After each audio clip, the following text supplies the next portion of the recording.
पावभाजी बनवण्यासाठी साहित्य मी इथं घेतलेलं आहे. 2 ढोबळी मिरची, छोटे 4 बटाटे, 2 छोटेसे बीट आणि एक 4-5 छोटे-छोटे गाजर. हे सगळे किसून साल यांची काढून घ्यायची आणि ढोबळी मिरची पण आता मी मोठी-मोठी चिरून घेणार आहे आणि यातल्या बिया काढून टाकायच्या. आणि इथे फ्लॉवर जी आहे ती गरम पाण्यातून एक उकळी देऊन मी काढून घेणार आहे, म्हणजे त्यात आळी वगैरे असतात ते निघून जातील. तसा फ्लॉवर खूप स्वच्छ आहे, पण तरीसुद्धा फ्लॉवर कितीही पांढरा स्वच्छ असला तरीसुद्धा नेहमी गरम पाणी आणि थोडंसं मीठ घालून एक उकळी येऊन द्यायचं आणि मगच तो फ्लॉवर यूज करायचा. याच्यामध्ये मी वाटाणे टाकत आहे, कारण वाटाण्याशिवाय आपली पावभाजी पूर्ण होणार नाही. हे मेन इन्ग्रेडियंट आहे याच्यामध्ये. तर आता बघा इथे हे माझ्याकडे फ्रीझरमध्ये हे वाटाणे होते, फ्रेश वाटाणे मी आणले नाही. तर हे वाटाणे सुद्धा यूज करून तुम्ही पावभाजी बनवू शकता. आता ह्याला सुद्धा मी गरम पाण्यातून काढणार आहे. इथं बघा सर्व साहित्य हे फ्लॉवर आणि वाटाणे स्वच्छ धुवून, ढोबळी मिरची, बटाटा, हे असं हे बघा बटाटा, हे बीट आणि गाजर हे सगळं स्वच्छ धुवून चिरून आता हे सगळं ह्याच्यामध्ये थोडंसं पाणी घालायचं, 1-1.5 ग्लास हळद घालायची थोडीशी आणि याला शिजून द्यायचं एक 3-4 शिटी होईपर्यंत. ह्याच्यामध्ये आता हळद, मीठ आणि पाणी टाकून झालेलं आहे. तर आता मी हे कुकर जे आहे ते झाकण लावते आणि बंद करते आणि एक 3-4 शिटी होईपर्यंत ह्याला होऊन द्यायचं आणि गॅस थोडं मध्यम आचेवरती ठेवायचं. या पद्धतीने आता ह्याला 3-4 शिटी होऊन द्यायच्या.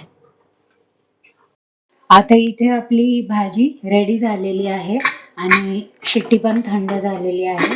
आता बघा या भाज्या पाणी ह्याच्यातलं थोडंसं बाजूला करायचं आणि या भाज्या स्मॅश करून घ्यायच्या.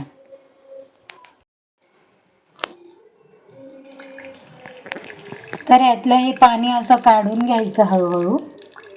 काळजी घ्यायची की त्याच्यामध्ये कुठली भाजी नाही गेली पाहिजे.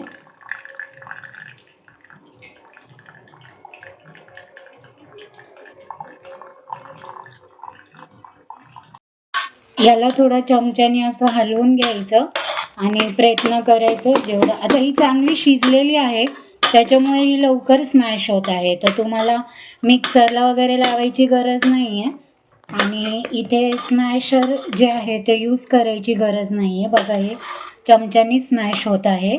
इतकी छान भाजी शिजून झालेली आहे.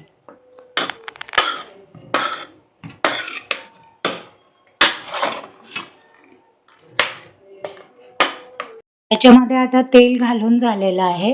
आता हे तेल तापलं का ह्याच्यामध्ये मी जिरा टाकणार आहे आणि त्यानंतर कांदा टाकणार आहे आणि चांगलं परतून घेणार आहे. आता हे तेल तापलेलं आहे. आता याच्यामध्ये मी जिरं घालत आहे. आता ह्याच्यामध्ये हा चिरलेला कांदा मी टाकत आहे. व्यवस्थित हळूहळू टाकून घ्यायचं.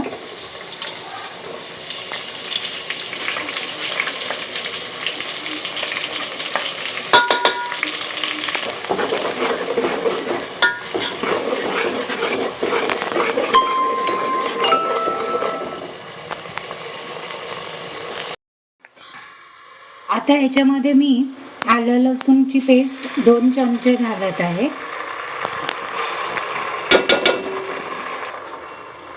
आता ही पेस्ट टाकल्यानंतर ह्याला मिक्स करून घ्यायचं. आधी थोडंसं मिक्स झालं हे कांद्यामध्ये, त्याच्यामध्ये टमॅटो घालणार आहे मी.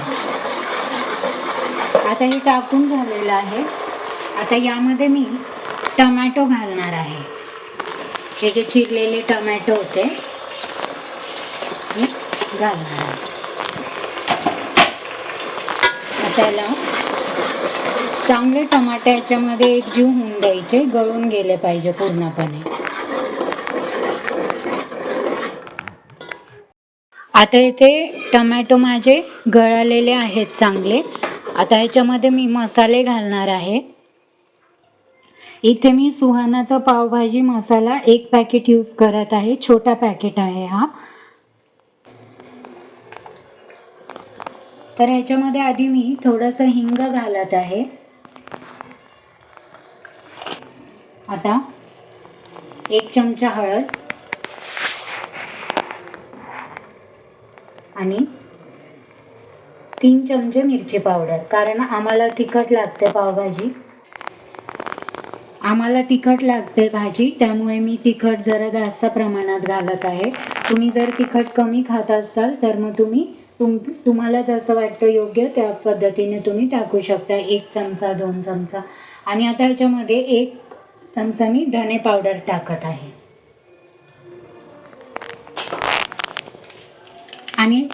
आणि आता ह्याच्यामध्ये हे पावभाजी मसाला मी टाकत आहे. पूर्ण छोटंच पॅकेट आहे हे. आता हे सर्व मिक्स करून घ्यायचं आणि 1-2 मिनटं मसाले याच्यामध्ये चांगले मिक्स होऊन शिजून द्यायचे. तर बघा, भन्नाट असा मस्त लाल झणझणीत कलर आलेला आहे. तुम्हालाही खाऊशी वाटेल अशी ही पावभाजी आहे. आता हे मसाले याच्यामध्ये फ्राय झालेले आहेत. तर आता ह्याच्यामध्ये ही जी भाजी स्मॅश केलेली होती, आता ही आपण ह्याच्यामध्ये टाकणार आहोत. तर आता मी ही भाजी काढून ह्याच्यामध्ये घालत आहे.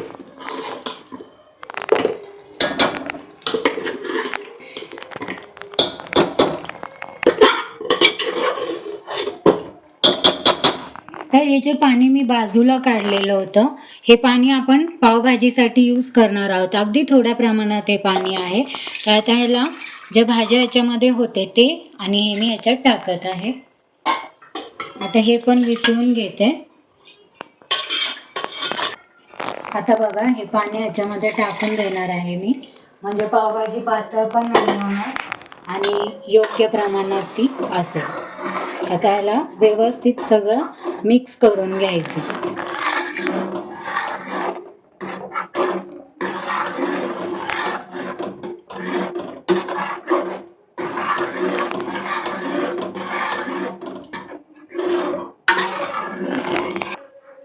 आता भाजी शिजत असतानाच मी त्याच्यामध्ये मीठ घातलं होतं, म्हणून मी आता याच्यामध्ये मीठ नाही घालत आहे, कारण ते आधी घातलेलं जे मीठ आहे ते बरोबर आता ह्याच्यामध्ये समाविष्ट झालेलं आहे. आता याला 10-15 मिनटं चांगलं शिजवून घ्यायचं. तर या पद्धतीने आपली पावभाजी रेडी झालेली आहे. मस्त झणझणीत चमचमीत. तुम्ही पाहू शकता कलर पण किती सुरेख आलेला आहे. आता याला उकळी फुटत आहे.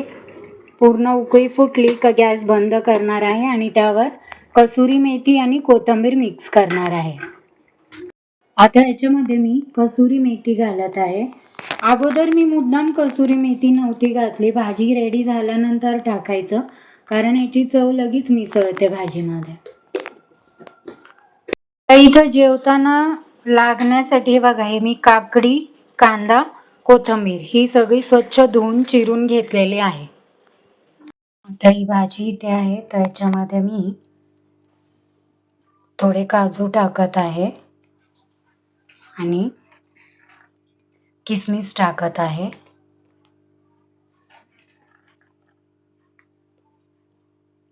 आणि इथे हे ब्रेडचे स्लाइसेस ठेवत आहे.